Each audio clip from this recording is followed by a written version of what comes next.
कर्पूरगौरं करुणावतारं संसारसारं।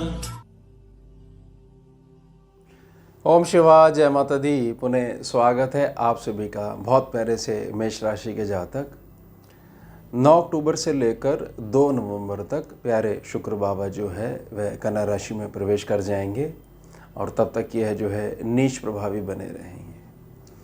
अब नीच प्रभावी का, शुक्र के नीच प्रभावी का सीधा अर्थ है कि अच्छी भली जो गाड़ी चल रही थी अचानक से वह बंद हो जाती है।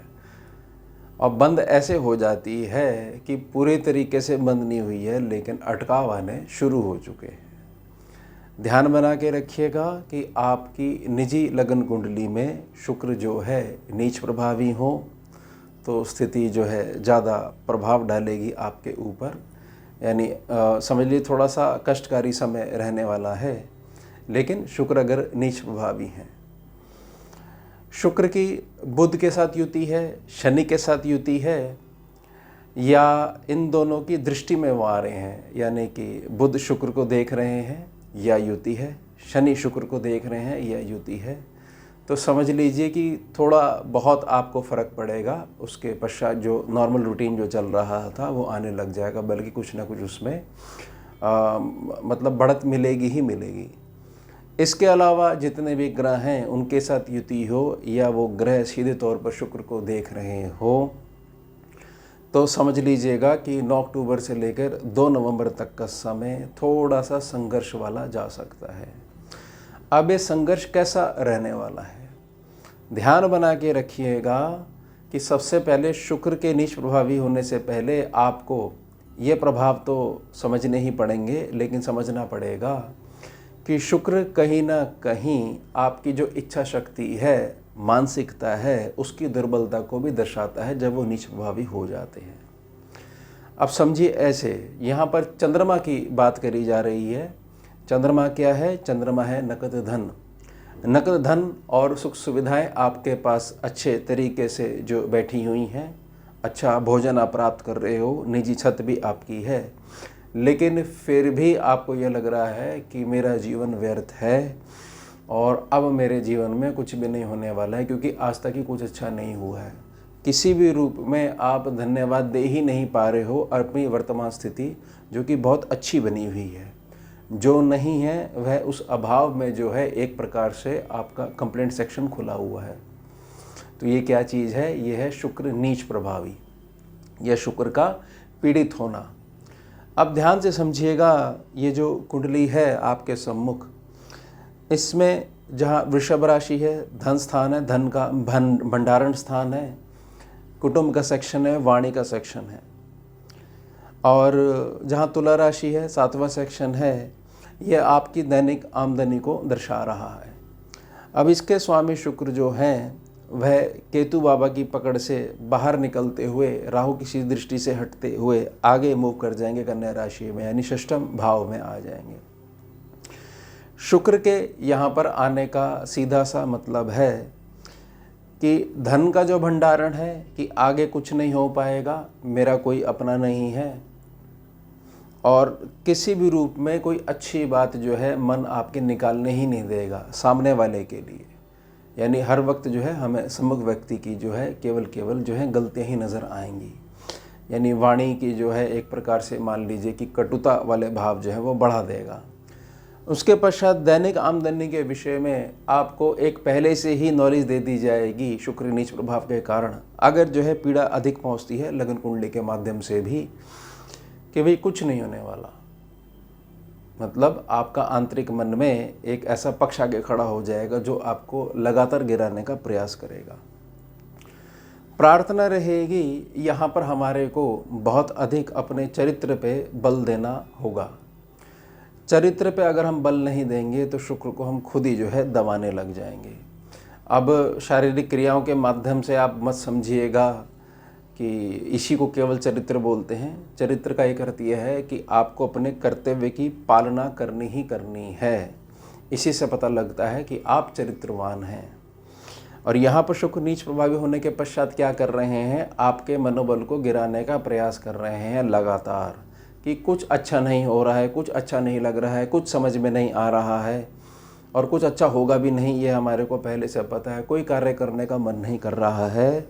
9 अक्टूबर के पश्चात स्थितियाँ जो हैं थोड़ी सी बढ़ने वाली हैं। अगर जो मैंने प्रार्थना करी है कि ऐसी स्थिति आपकी लगन कुंडली में बनी हुई है तो ज़्यादा फर्क पड़ेगा, और नहीं तो समझ लिए कि थोड़ा सा हवा का झोंका आएगा, वो छू के निकल जाएगा। अब मुख्य प्रभाव क्या पड़ने वाले हैं? मुख्य प्रभाव इस चीज़ समझ लीजिए कि एक तो शनि जो मीन राशि में बैठे हुए हैं, ये अपनी तीसरी दृष्टि आपके धन भंडारण स्थान पे इन्होंने डाली हुई है। लंबे समय तक यहाँ बैठे रहेंगे तो समझ लीजिए कि धन तो आपके पास आना ही आना है, एक मूल समझ लीजिए। लेकिन तीसरी दृष्टि का मतलब है कि शनि प्रॉपर आपसे मेहनत करवाएंगे और जब आप उसके हकदार बन जाएंगे तो ही वह आपको धन भंडारण वाली स्थिति जो है उसकी सौम्यता प्रदान करेंगे। यही कुटुंब के सेक्शन को लेकर है, और यही चीज़ वह है कि जो जहाँ तक कंप्लेंट करता है मैं कहीं भी चले जाऊँ मैं हमेशा अकेला अनुभव करता हूँ, मेरा कोई नहीं है, मेरा कोई कार्य नहीं बनता है। ये जो वाणी की जो दुर्बलता है यह भी शनि जो है आपको सिखा के बिल्कुल ठीक कर देंगे। इसको ना मूल समझ लीजिएगा। यानी मैं क्या कहने का प्रयास कर रहा हूँ कि ऐसा कुछ नहीं होने वाला है कि बहुत अधिक जो है कमी हो जाएगी, क्योंकि शनि की जिम्मेदारी है, शनि की दृष्टि यहाँ पर पड़ रही है। लेकिन यह जो बीच में गोचरीय प्रभाव में शुक्र जो नीच प्रभावी हो गए हैं, इसका थोड़ा सा इफेक्ट पड़ सकता है। अब यहाँ पर समझिए कि सूर्य यहाँ पर पहले से बने हुए हैं कन्या राशि में, जो कि 17 तारीख तक बने रहेंगे। अब 9 अक्टूबर से लेकर 17 अक्टूबर तक आपके घर का स्त्री पक्ष है, उसका शारीरिक स्वास्थ्य, उसका मानसिक स्वास्थ्य थोड़ा सा गड़बड़ हो सकता है।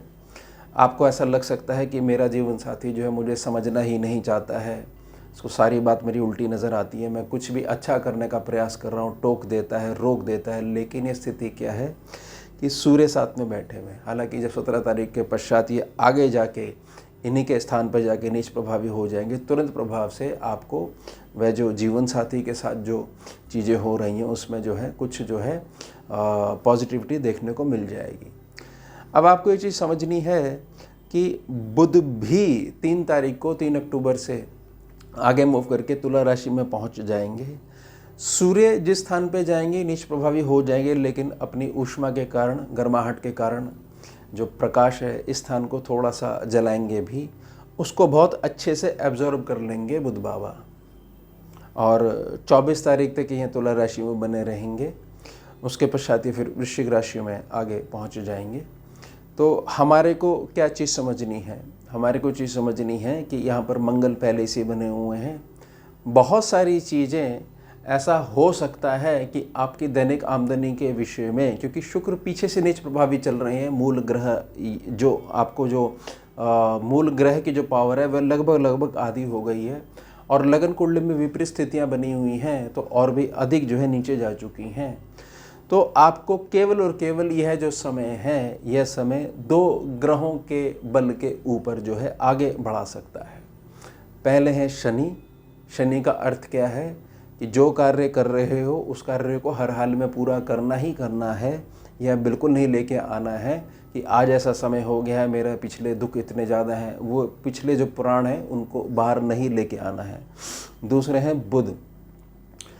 बुध का ध्यान बना के रखिएगा कि जो आप शब्द अपने मन में निकाल रहे हो दूसरे के प्रति, वह भी काउंट होंगे, यानी वह भी सदैव होने चाहिए।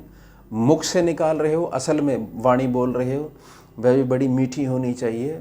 और दूसरी बात यह है कि कैसी भी सिचुएशन क्यों ना आ जाए, हमारे को सद्बुद्धि से कार्य लेना है, क्योंकि यहाँ पर शुक्र के नीच प्रभावी होने से ऐसी चीज़ें दिखाई देंगी कि अब कुछ नहीं होने वाला है, और कहीं ना कहीं शुक्र के नीच प्रभावी होने से मन में आ जाएगा निराशा का भाव।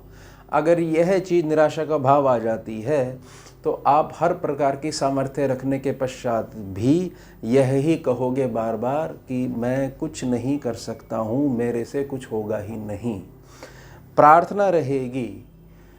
इस तरीके के प्रभाव अगर आते हैं तो हमारे को सिर्फ और सिर्फ अपने डेली रूटीन में कुछ ना कुछ आध्यात्मिक जो पथ है उसको शामिल करना पड़ेगा। उसके प्रभाव से शुक्र को बल मिलने लग जाएगा। अगर कुछ भी आपको समझ में नहीं आता है तो समझ लीजिए कि मीठा कच्चा दूध जो है शिवलिंग पे अर्पण करिए, शिवलिंग को स्नान करवाइए और अक्षत जो है बहुत बढ़िया क्वालिटी वाला अक्षत, यानी चावल जो है पूरा अक्षत, जिसमें मतलब टूटा फूटा चावल नहीं होना चाहिए, वो अर्पण करिए। यह शुक्र को बहुत तेज़ी से बल देने लग जाएगा। किस शुक्र को? जो आपके पास अपना शुक्र है। और किससे बचाएगा? जो गोचर में शुक्र नीच भावी हो रहे हैं। ध्यान बना के रखिएगा, मैंने शुक्र केतु के संदर्भ में पहले भी प्रार्थना करी थी कि व्यर्थ का स्त्री पुरुष आकर्षण बहुत अधिक हमारे को 9 अक्टूबर के पश्चात चोट मार सकता है। तो अगर आपने ध्यान नहीं दिया हो मेरी प्रार्थना पे और स्थिति कुछ वैसी हो रही है, तुरंत जो है वहाँ उस मार्ग से हट जाइए। यह मार्ग आगे जाके आपको गड्ढे में गिराएगा ही गिराएगा।